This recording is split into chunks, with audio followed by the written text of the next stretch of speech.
Kapolri Jenderal Polisi Listio Sigit Prabowo meninjau Comment Center Operasi Tribrata Jaya 2023 di Gedung Promoter Polda Metro Jaya pada Rabu siang 6 September 2023. Kapolri didampingi Kabar Hakam Polri Irjen Pol Muhammad Fadil Imran yang juga selaku Kaops Tribrata Jaya 2023. Kapolda Metro Jaya Irjen Pol Karyoto selain meninjau Comment Center, Kapolri juga melakukan rapat pengamanan bersama dengan Wakaops Tribrata Jaya dan para kepala Satgas Operasi Tribrata Jaya. Operasi Tribrata Jaya 2023 berlangsung sejak 1 hingga 8 September dalam rangka mendukung keamanan dan kelancaran konferensi tingkat tinggi ke-43 ASEAN.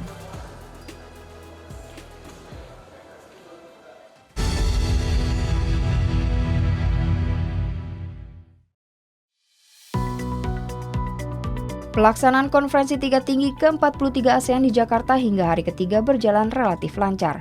Untuk kelancaran event internasional ini, Polri membentuk Operasi Tribrata Jaya 2023 yang di dalamnya ada 9 satuan tugas.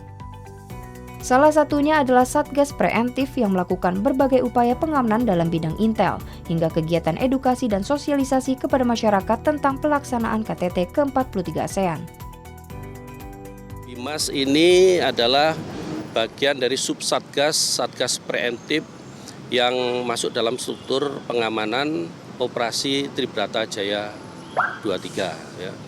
Tugasnya adalah mengamankan jalannya KTT 43 di Jakarta. Satgas BIMAS ini bekerja sama satu satgas dengan Satgas Intel, di mana tugasnya salah satunya adalah melakukan upaya deteksi dini terkait dengan kemungkinan munculnya gangguan keamanan yang mungkin akan mengganggu jalannya KTT ASEAN 43. Untuk Satgas BIMAS sendiri, kita mencoba untuk melakukan upaya dari mulai kegiatan pra, sedang berlangsung, sampai akhir dari kegiatan itu. Kegiatan pra-nya apa? Kami melakukan upaya untuk mengumpulkan seluruh chief security yang ada di Jakarta ini, khususnya chief security hotel yang akan digunakan sebagai akomodasi para delegasi KTT ASEAN yang menginap. Dengan kita kumpulkan para chief security, mereka akan membriefing satpam-satpam yang ada di hotelnya untuk melakukan kegiatan patroli atau melakukan pemeriksaan kepada orang-orang yang diduga mencurigakan. Ya. Terus dia juga pasti kenal satu persatu masyarakat atau mungkin karyawan yang datang ke hotelnya. Kalau karyawan yang tidak pernah dikenal, dia mengaku karyawan, lah ini perlu diantisipasi dan dilaporkan kepada petugas keamanan yang ditugaskan menjaga di sana. Nah, kita tahu di masing-masing akomodasi itu juga diperbantukan aparat dari kepolisian, dari TNI, dari Pas Pampres, ada juga dari BNPB, BNPT, juga dari PLN, kesehatan dan sebagainya. Mereka berkumpul sinergi untuk menyelesaikan masalah yang kemungkinan akan dihadapi para delegasi yang menginap di hotel itu. Ya. Selain dari kita melakukan pembinaan para chief security atau satpam hotel, kita juga menghimbau para satpam yang ada di seluruh jalur perjalanan delegasi yang akan melewati jalur itu dari hotel menuju ke venue. Seperti beberapa perkantoran di situ digerakkanlah para satpam untuk melihat di luar kantornya. Kalau mungkin ada orang-orang yang diduga akan melakukan kejahatan, bisa diidentifikasi dan dilaporkan pada aparat kepolisian yang bertugas di sepanjang jalan itu. Paling tidak langkah preemptif itu sudah kita lakukan. KTT ke-43 ASEAN berlangsung dari tanggal 5 hingga 7 September, namun Satgas Preemptif masih terus bertugas sampai seluruh delegasi kembali ke negara masing-masing atau hingga tanggal 10 September 2023.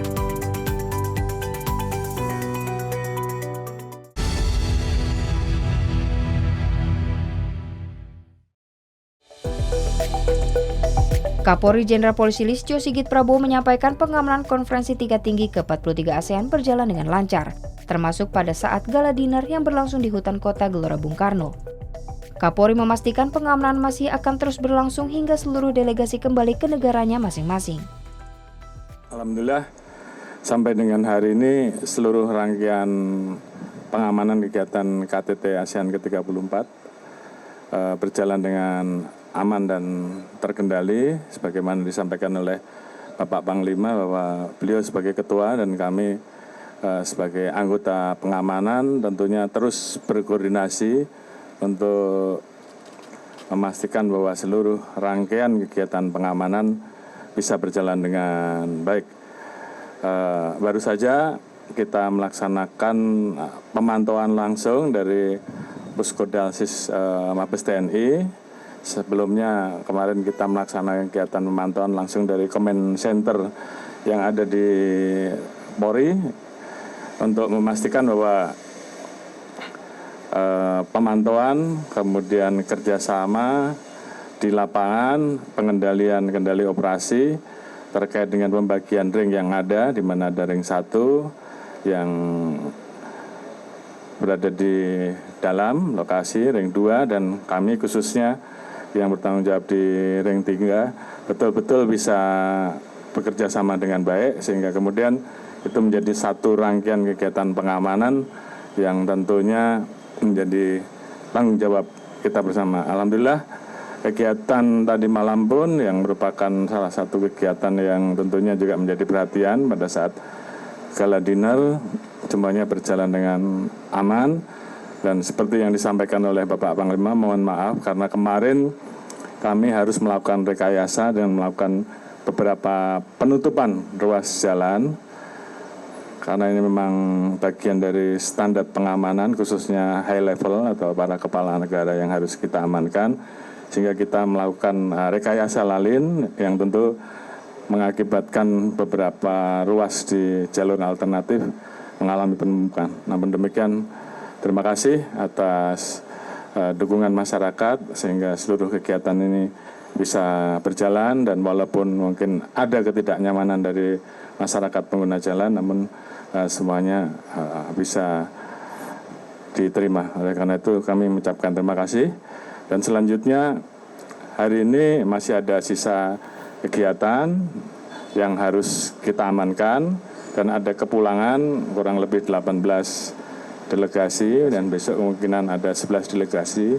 dan juga ada beberapa kegiatan tambahan yang tentunya akan kita kawal, kita amankan sehingga seluruh rangkaian kegiatan pengamanan KTT ini bisa berjalan dengan baik sampai dengan seluruh rangkaian ditutup oleh Bapak Presiden dan seluruh delegasi kembali meninggalkan Indonesia ke negaranya masing-masing.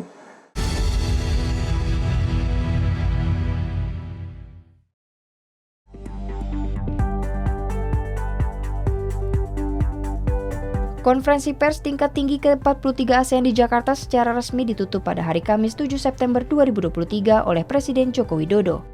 Dalam upacara penutupan, Presiden Jokowi menyampaikan apresiasi yang tinggi kepada seluruh pemimpin negara yang hadir mengikuti KTT ke-43 ASEAN.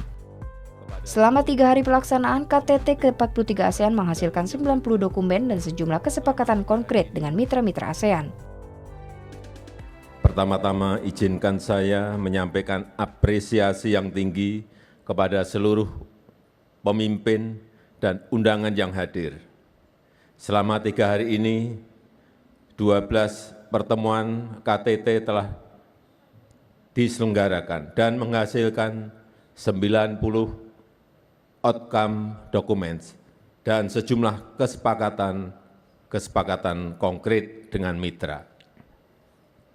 Selama pertemuan saya menangkap optimisme dan energi yang positif dari seluruh yang hadir.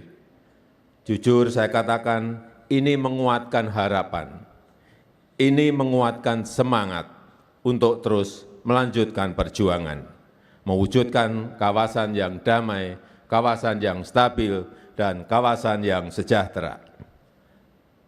Mari kita kukuhkan kawasan Indo-Pasifik sebagai teater perdamaian dan inklusivitas.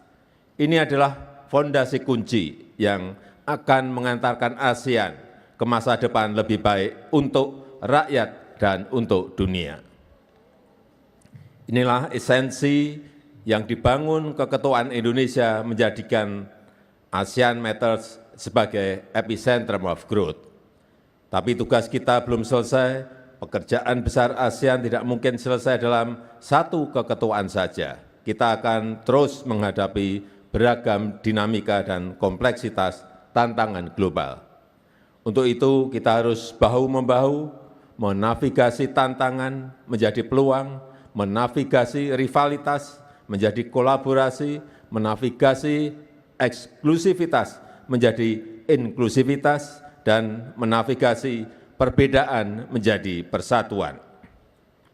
Kita harus menjadi nahkoda di kapal kita sendiri, dan ini saatnya tongkat keketuaan diserahkan ke Laos.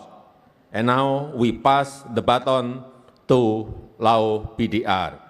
Mari kita terus perkuat kolaborasi dan kerjasama untuk ASEAN yang damai dan makmur, serta menjadikan dunia sebagai tempat yang lebih baik untuk semua. Sekali lagi saya mengucapkan terima kasih atas dukungan terhadap keketuaan Indonesia di 2023, dan dengan demikian KTT ke-43 ASEAN dan KTT lainnya secara resmi saya tutup. The handing over of the ASEAN Chairmanship. Usai menutup KTT ke-43 ASEAN, Presiden Jokowi secara resmi menyerahkan tongkat estafet Ketua ASEAN kepada Perdana Menteri Laos Sonexay Siphandone yang akan memegang keketuaan ASEAN berikutnya.